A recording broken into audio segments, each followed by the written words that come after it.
All right. Hello, everyone. My name's Elizabeth McCubbin. And my name's Kylie Salinas. Hi, and we partnered together for our collaboration reflection. We worked on a Google slide, Google Slides together. We were able to, identify how many each of us were going to do, and also which topics we were going to do. And then we were able to meet up via Zoom and kind of understand understand what she thought was more helpful than what I thought was more helpful. So that was very interesting as well. Yep. And just working on an online format. It's been a little difficult, but we managed. We Yeah, managed. and having adult lives and other classes too. Oh yeah. Okay, let's get into this. Okay. Okay, so the first one that we agreed upon was the classroom organization. Classroom organization is super important when teaching. You have to be able, I think within our class, we were able to question why it is so important. We were able to identify it plays a big part in an environment within a classroom. It should be determined by the age of the students for sure. If you have younger students, you're going to want to do more colorful. You're going to have, organizational charts in terms of like a red card means okay, you had a rough day today. A yellow card means okay, you had a little bit of a okay day, and then a green is you had a good day. Something like that, like a positive reinforcement. And then as you get older, you wouldn't really have that. You could have more inspirational quotes and things like that that they might find interesting. Um, Also, having an organized classroom helps teachers kind of stay on top of it, and what we need to grade, where papers are, etc. I remember when I was in like seventh grade, we had a science fair project to turn in. I read a whole like 4-page essay, and the teacher lost my essay. So that's a Oh my big thing. goodness. Being organized, making sure the classroom is welcoming, and you don't leave it the same all the time. You don't do the same things every day, and you make it very encouraging and a positive environment for everyone is a big deal, I think, in total. Mm-hmm. And if you don't mind, I'm going to add some stuff. I also think it's super important for, especially with kids or young adults to have a specific environment where they know it's time to learn, it's time to be focused. And, like you said, with disorder, teachers can get mixed up, they'll lose assignments, and it's just a mess overall.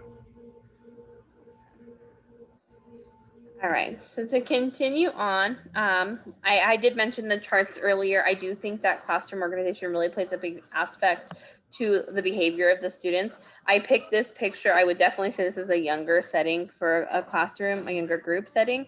You can see that they have, the calendar months on there, and they have all these different colors and charts in terms of, where you're moved on and everything like that. And I think that's really important. It helps allow teachers to set up structures and rules to be followed, which again helps make teachers' lives much easier. Okay. So we were also able to look at a case study, which we were able to consider, which was a boys versus girl trivia contest. And this is something near and dear to my heart. So we were able to look into this case, which was a longtime teacher who used gender as a role in a trivia contest. Bigger picture was really the gender stereotypes in it. The teacher was not allowing for inclusion or inclusiveness, all of that. I think this is really important to highlight is because we need to keep in mind as teachers that now in this generation, a lot of people, you know, are not sure how they're feeling at certain ages. And you want to be very inclusive and be mindful of that and not make it to where your students feel like they have to pretend there's something that they're not.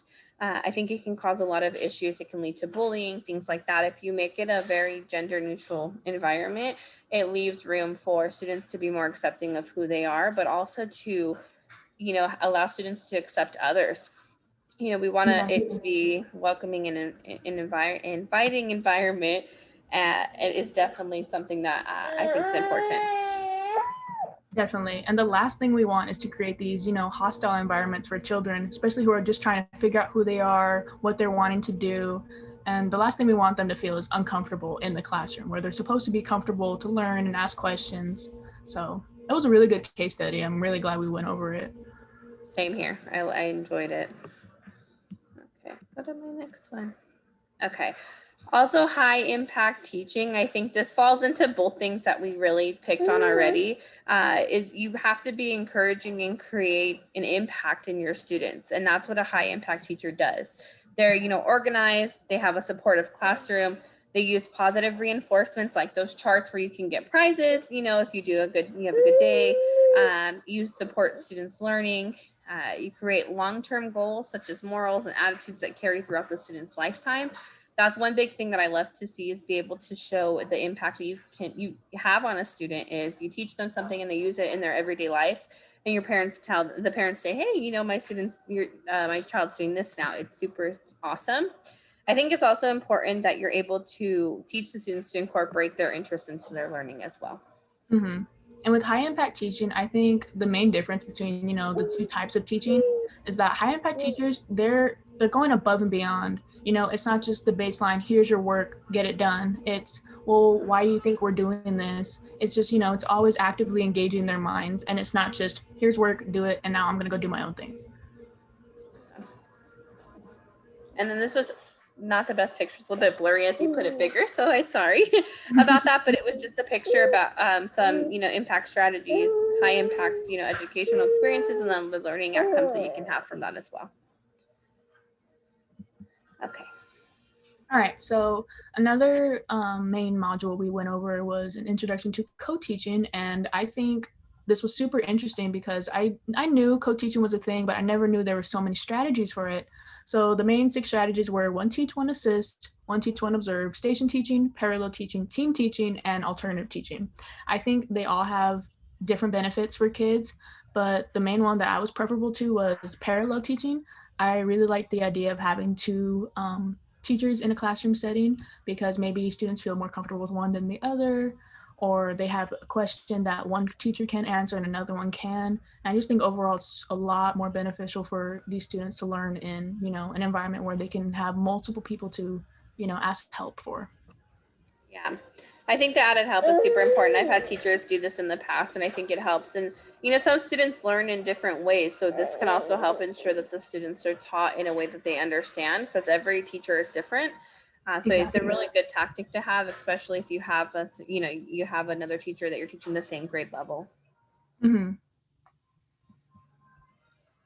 And, just with this continued, there are many benefits for students and teachers alike, like you were just mentioning. Students, they learn differently. Some may flourish more in a station teaching setting, and some one-on-one.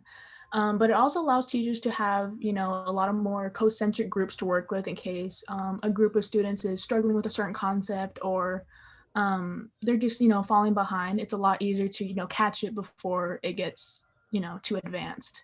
I just think it's, super important, especially in the classroom, especially with new teachers as well. It's really helpful for them to, see how another teacher manages their classroom, and then, they can take that in. So whenever they do have their own classroom in the future, they'll be a lot more prepared. Yeah, definitely. These are all really beneficial things.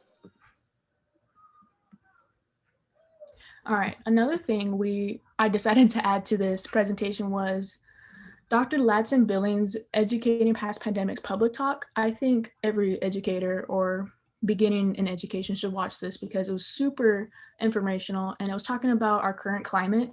She mentioned 3 specific pandemics we're going through. It is the coronavirus pandemic, our economic pandemic, and what she coined as an anti-Black pandemic. And that's just been within our society, especially within more recent years. It's become a lot more obvious, and it needs to be addressed. We can't have, teachers being a certain way towards certain things, like you said about inclusivity in the previous slides.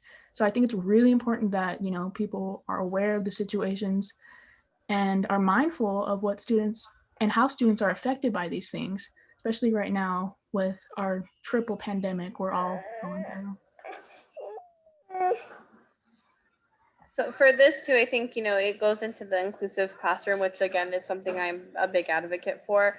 I think that my biggest goal as a teacher is want to show students that everyone is equal and everyone is the same, the same, like none of us are to be judged. That's kind of one thing I want to help, keep my students, included, and make sure that they are not judged based on anything at all. I think that'll help make our society better in the future if all students are kind of taught in that similar way. So I think that's where this really lies, is helping see the bigger picture. Exactly. And I think it's super important that as a educator that you are aware of not only what's going on in, society, but what's even going on in your own students' lives, because a lot of people could be affected a lot differently. Yeah. to, certain economic issues, family issues. You just, you have to be mindful of these things.